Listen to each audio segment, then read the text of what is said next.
स्वागत है आपका ब्रेक के बाद। और भारत की विदेश नीति अब विपक्षी भी हुए हैं कायल।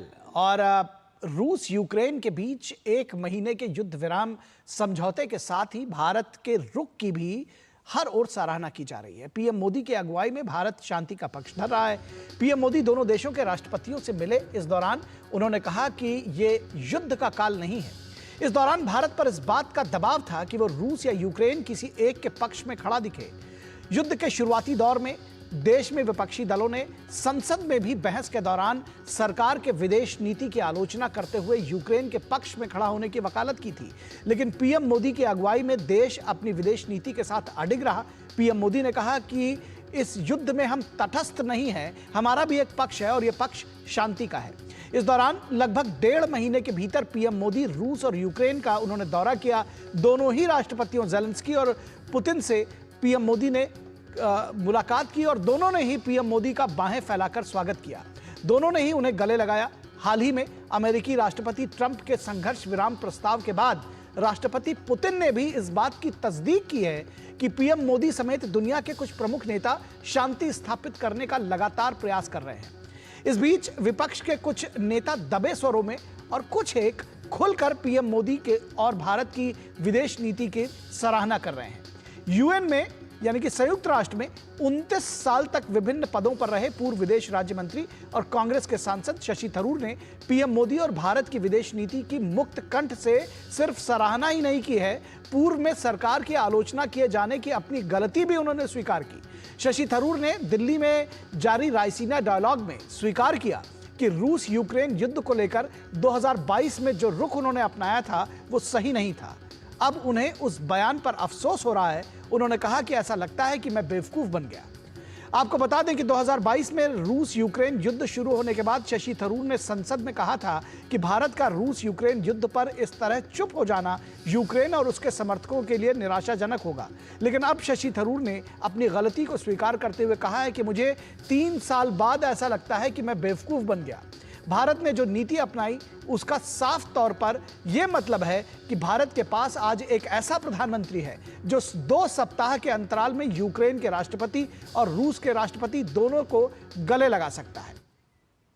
चर्चा हुई है पर यह चीज शशि अगली बैठक 4 मई को होगी। धन्यवाद।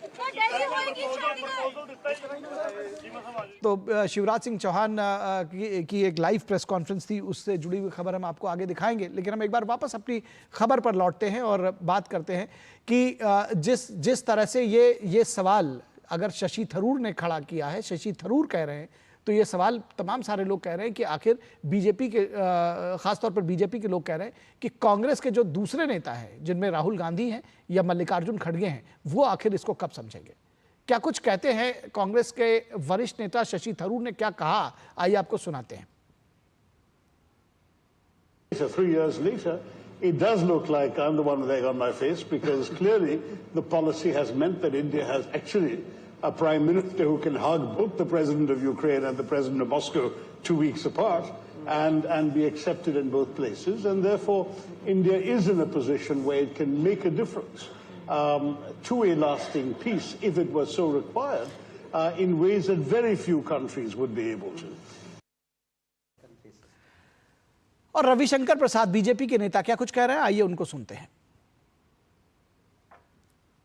यूक्रेन की युद्ध के संबंध में जो बातें कही थी वो उनको लगा कि वो ठीक नहीं था। भारत सरकार की नीति ठीक थी, उचित थी। देर आए दुरुस्त आए, अच्छी बात है। आज विदेश नीति में नरेंद्र मोदी की सरकार और उनके द्वारा स्वयं के लिए गए जो भी निर्णय होते हैं वो भारत के हित में होते हैं। जैसे शशि थरूर ने स्वीकारा है वैसे ही कांग्रेस पार्टी के बाकी नेता स्वीकारेंगे तो अच्छी बात है। और इस पूरी खबर पर बातचीत करने के लिए हमारे साथ वरिष्ठ पत्रकार शेखर अय्यर बने हुए हैं। शेखर अय्यर जी, बहुत स्वागत है आपका। और सीधे अगर आपसे हम जानना समझना चाहें कि ये जो शशि थरूर का जो बयान है, ये कन्फेशन क्या संकेत देता है, क्या कहता है? नहीं, यही कहता है कि कांग्रेस में अनेक नेता हैं जिनको लगता है कि सरकार की जो भी कदम है, यूक्रेन मामला हो या बाकी जो मामले चीन की संबंध हो, अमेरिका के साथ संबंध हो, रशिया के साथ संबंध हो, सरकार की नीति, सरकार के फैसले, सरकार की जो वर्ल्ड लीडर्स के साथ बातचीत ठीक रास्ते पे जा रहा है। और राजनीतिक कारण से जो लोग पार्टी के उच्च पद पे बैठे हैं, जो बार बार केवल टिप्पणियां करने लगते हैं, केवल मौके ढूंढते हैं, भाई कहाँ अगर भारत के लिए कुछ प्रॉब्लम आ रहा है तो उसको कैसे हम फायदा लें, इस तरह जो लोग सोच रहे हैं, वो चिन्ह उनके 2-3 लोग हैं और ऊपर में बैठे हैं। लेकिन पार्टी के बहुत लोग जानते हैं कि हमारे प्रधानमंत्री जो भी फैसले लेते हैं, कोई जल्दबाजी भी नहीं लेते, बहुत समझ के लेते हैं, पूरा 360 डिग्री का क्या इम्पैक्ट रहेगा, भारत का इंटरेस्ट क्या है, सोच के लेते हैं। और ये मतलब मैं कहूंगा कि बहुत ईमानदारी की बात है कि शशि थरूर ने इसको स्वीकार किया है। ये भी कहा है कि मैंने जो बातें बताई थी पार्लियामेंट में यूक्रेन को लेकर, आज मुझे लगता है कि जिस तरह घटनाएं बदल गई हैं, परिस्थिति जो बदल रहा है, अब युद्ध समाप्त होने वाला है, मुझे लगता है कि मेरे मुंह में अभी भी अंडे किसी ने फेंका हो। जी, तो बिल्कुल। एक प्रकार से एक बार ईमानदारी बात है। लेकिन क्या है कि ये बड़ी अनफॉर्चुनेट है, जो पार्टी सत्ता में कई साल रही है, जिन नेताओं को अच्छी तरह मालूम है कि भारत की जो विदेश नीति रही हमेशा एक कंसेंसस पे चली।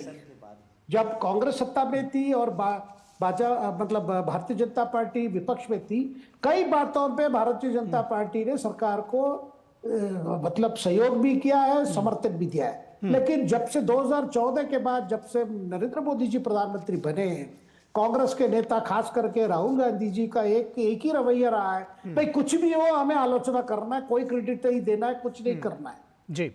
ये जो फ्रस्ट्रेटेड अप्रोच है, उस फ्रस्ट्रेटेड अप्रोच से कई नेता चाहते हैं कि कांग्रेस पार्टी बाहर निकल के आए। जी जी जी जी, बिल्कुल। कांग्रेस पार्टी की जो स्टैंड है स्वीकार नहीं करते। तो चीन के मामले में भी देखिए, जब पहला शुरू हुआ था लद्दाख में, उसके बाद भी जो कांग्रेस की क्या रवैया है, जैसे वो बहुत खुश है कि इस तरह की एक समस्या बनी है, और बार बार उनसे सवाल पूछते हैं कि जब सबको पता है जब भारत और चीन के बीच में जो बॉर्डर को लेकर जो प्रॉब्लम है वो नेहरू के काल से चल रहा है। देखो क्या लिखा।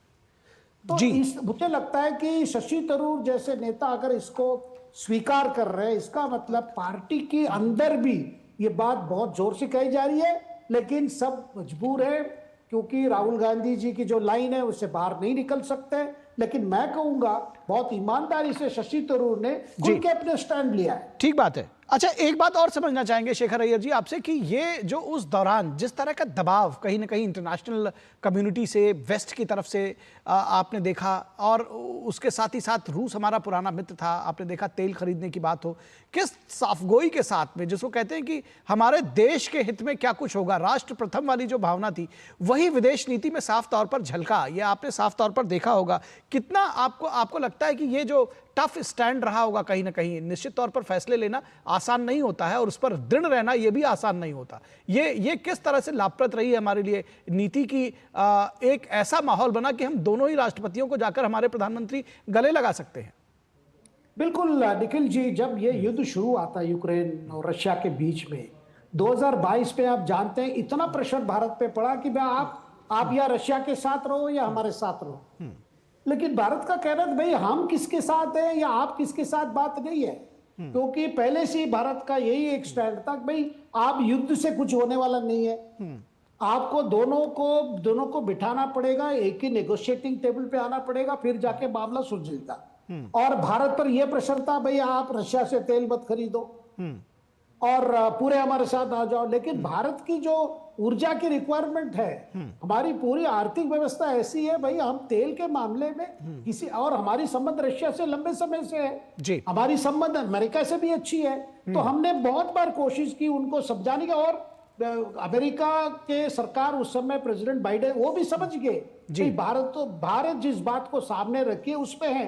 देखिए अब 2 साल के बाद क्या हम देख रहे हैं, जितना भी यूक्रेन को आपने आर्म्स दिया, एम्यूनिशन दिया, सब कुछ दिया, युद्ध बढ़ते गया लेकिन कुछ हुआ नहीं। इसीलिए जब प्रधानमंत्री अभी जो उन्होंने जो अभी चैट किए थे जो लस फ्राइडमैन के साथ, उसमें उन्होंने क्या कहा भाई सारे दुनिया भी यूक्रेन का साथ हो जाए फिर भी ये युद्ध समाप्त नहीं होगा।